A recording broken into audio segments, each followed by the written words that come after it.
Hey guys, simple video today on the Olight M1t Raider Plus. This is the Desert Tan Limited Edition. I picked this up, purchased it, not given away for free, purchased from the Olight store at the 2020 Elite sale. So the M1t originally came out about 2 years ago, and it was a love-hate kind of light. People loved it because it was a simple, just two-mode flashlight with a tail switch as opposed to an E-switch.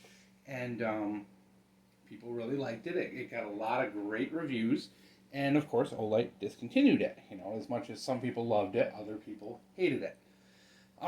So move on. They make the M1T Plus, which is essentially a little bit bigger, more lumens. I think it's like 200 extra lumens, and a little different on the modes, of course. And they released it about a year ago in black, and now they're starting to release the special editions in different colors.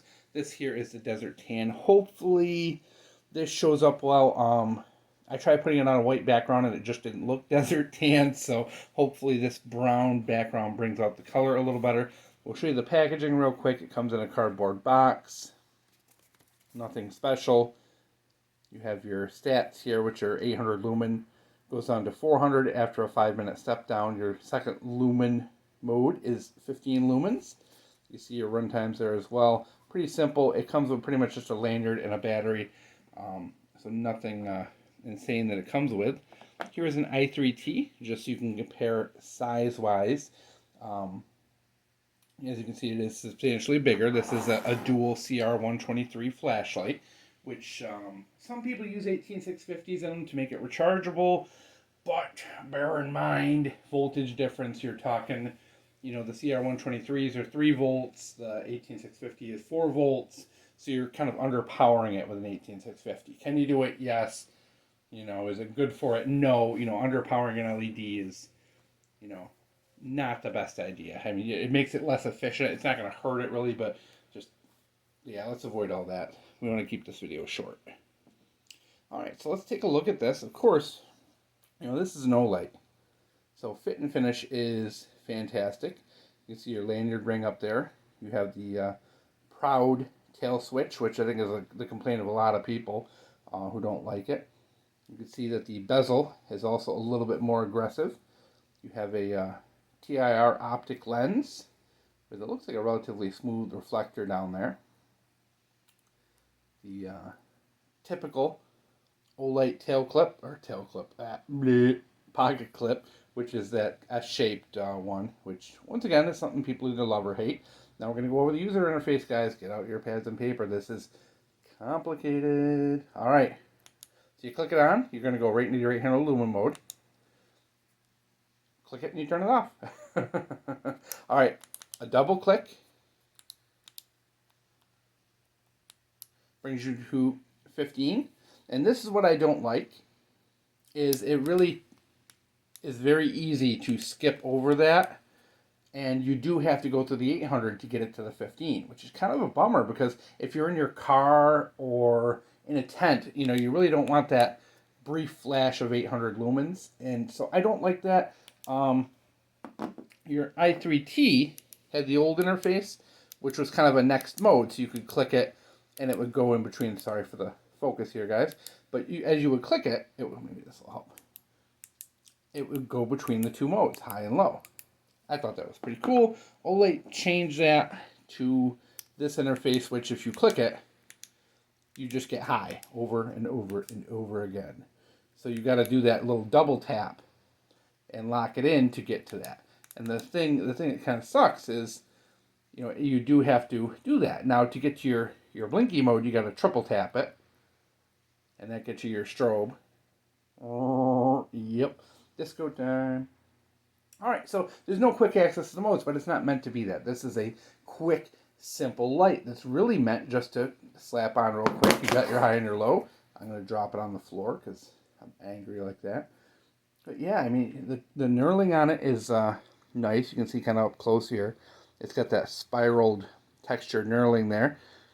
And a nice slot for the thing, so you can rotate the clip around. Overall, you know, of course, it's a very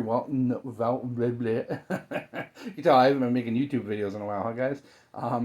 Yeah, I mean, overall, this thing is typical Olight. The build quality is great, and it's a very simple, easy to use light. Like I said, the only thing I really don't like about it is that user interface. I'd rather just be able to do that next mode operation like the old models, but that's just not going to happen. You got to do that double tap.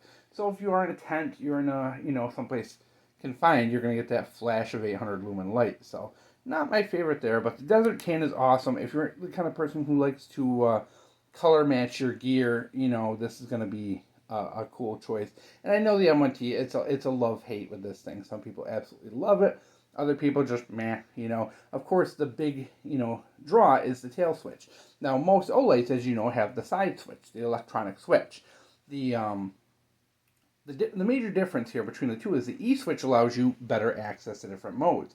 It gives you that instant access to moonlight. It gives you that instant access to other things, as well as switching between the modes quite simply. Now, the E-switch, on the other hand, is on all the time and drains the battery. So, if you leave your Olight on for a month or two, you might come back and your battery's dead. This, it's never going to happen because it's an actual physical mechanical switch that operates your flashlight. So, that's the major difference. I know for me, I like, this kind of switch, the mechanical switch, is much better for a car you're going to, a car, bleh. Oh, I'm terrible today, guys, sorry. For a flashlight that you're going to keep in your car, something that you want on the ready 6 months from now. So you can leave this in your car, and in 6 months, the batteries are going to drain a little bit through that natural process, but it's not going to drain due to the electronic switch.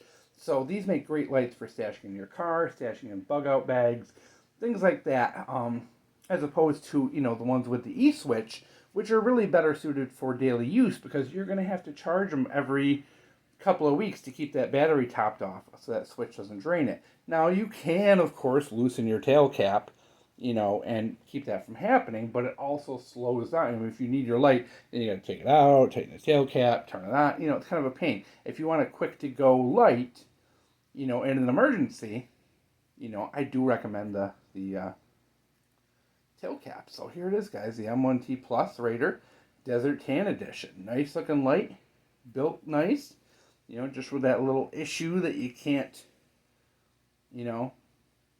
get to that low mo without blasting the high, but if you can live with that, it's a great light. So hope you guys enjoyed, and we'll see you for the next video.